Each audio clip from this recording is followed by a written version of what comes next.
નમસ્કાર. ચાલો આજે શિક્ષણ જગતના એક ખૂબ જ મૂળભૂત પણ એટલા જ મહત્વપૂર્ણ સવાલને સમજવાની કોશિશ કરીએ.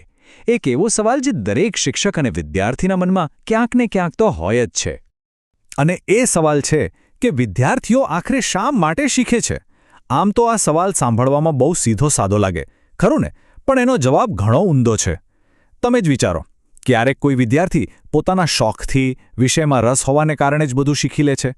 તો બીજી બાજુ કોઈ વિદ્યાર્થી સારા માર્ક્સ લાવવા, કોઈ ઇનામ જીતવા કે પછી સજાના ડરથી ભણતો હોય છે. આ બંને સ્થિતિ પાછળ એક તાકાત કામ કરે છે. ચાલો એને જ સમજીએ. અને એ તાકાતનું નામ છે પ્રેરણા, જેને આપણે અંગ્રેજીમાં મોટિવેશન કહીએ છીએ.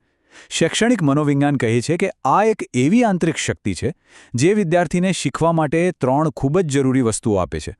પહેલું, ધ્યાન; બીજું, સાચો રસ; અને ત્રીજું, સતત પ્રયત્ન કરવાની હિંમત. અને જુઓ, આ જ વાત સૌથી મહત્વની છે. પ્રેરણા વગર કોઈપણ શિક્ષણ લાંબા સમય સુધી ટકી શકતું નથી. એ તો જાણે પાયા વગરના મકાન જેવું છે જે ગમે ત્યારે પડી શકે.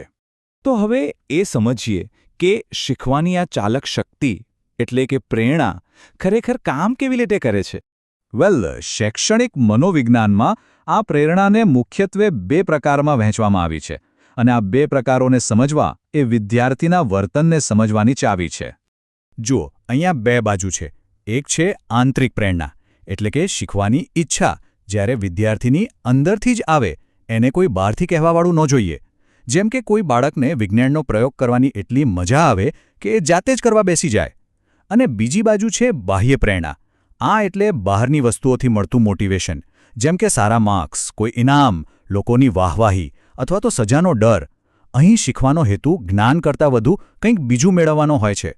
ઠીક છે, આ બધી થિયરી તો સમજાઈ ગઈ. પણ હવે સવાલ એ છે કે આ જાણકારીનો ક્લાસરૂમમાં ઉપયોગ કેવી રીતે કરવો? એક શિક્ષક તરીકે વિદ્યાર્થીઓમાં આ પ્રેરણા કેવી રીતે જગાવી શકાય? ચાલો એના કેટલાક એકદમ સરળ પણ અસરકારક રસ્તા જોઈએ. શિક્ષકો પ્રવૃત્તિ આધારિત શિક્ષણ અપનાવી શકે છે. એટલે કે વિદ્યાર્થીઓને માત્ર ભણાવવાને બદલે કંઈક ક્રિએટિવ કરવા માટે પ્રોત્સાહિત કરવા, એમના નાના નાના પ્રયત્નોની પણ પ્રશંસા કરવી અને એમને હિંમત આપવી. અને હા, સૌથી અગત્યનું, ગોખણપટ્ટીવાળી જૂની પદ્ધતિઓને બદલે ભણાવવાની કોઈક રસપ્રદ રીત શોધવી. અને આ જે વિચાર છે ને, એ માત્ર વર્ગખંડ પૂરતો સીમિત નથી. આ તો આપણા દેશની શિક્ષણ નીતિના મૂળમાં રહેલો છે. કેમ કે આજના જ જમાનાની શિક્ષણ વ્યવસ્થાનો પાયો જ વિદ્યાર્થીઓની સક્રિય ભાગીદારી પર ટકેલો છે. જો વિદ્યાર્થીઓ ભણવાની પ્રક્રિયામાં સામેલ જ ન થાય તો શિક્ષણનો અસલી હેતુ ક્યારેય પૂરો નથી થતો.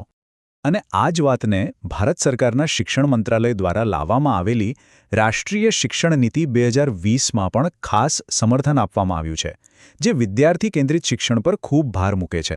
હવે એક ખૂબ જ મહત્વનો મુદ્દો, ખાસ કરીને એ લોકો માટે જેઓ ટેટ અને ટેટ જેવી શિક્ષકની ભરતી પરીક્ષાઓની તૈયારી કરી રહ્યા છે.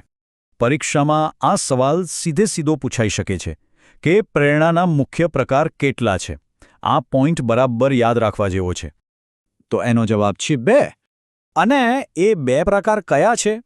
આંતરિક પ્રેરણા એટલે કે ઇન્ટ્રિન્સિક મોટિવેશન અને બાહ્ય પ્રેરણા એટલે કે એક્સ્ટ્રિન્સિક મોટિવેશન. આ 2 નામ બરાબર યાદ રાખી લેજો. તો આખી વાતનો સાર બસ આટલો જ છે.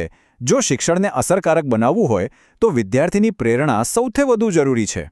અને એક શિક્ષક તરીકે જો વર્ગખંડમાં એક પોઝિટિવ અને પ્રોત્સાહક વાતાવરણ બનાવવામાં આવે તો વિદ્યાર્થી જાતે જ કુદરતી રીતે શીખવા માટે પ્રેરિત થાય છે. આ માત્ર એક થિયરી નથી, પણ સફળ શિક્ષણની સાચી ચાવી છે.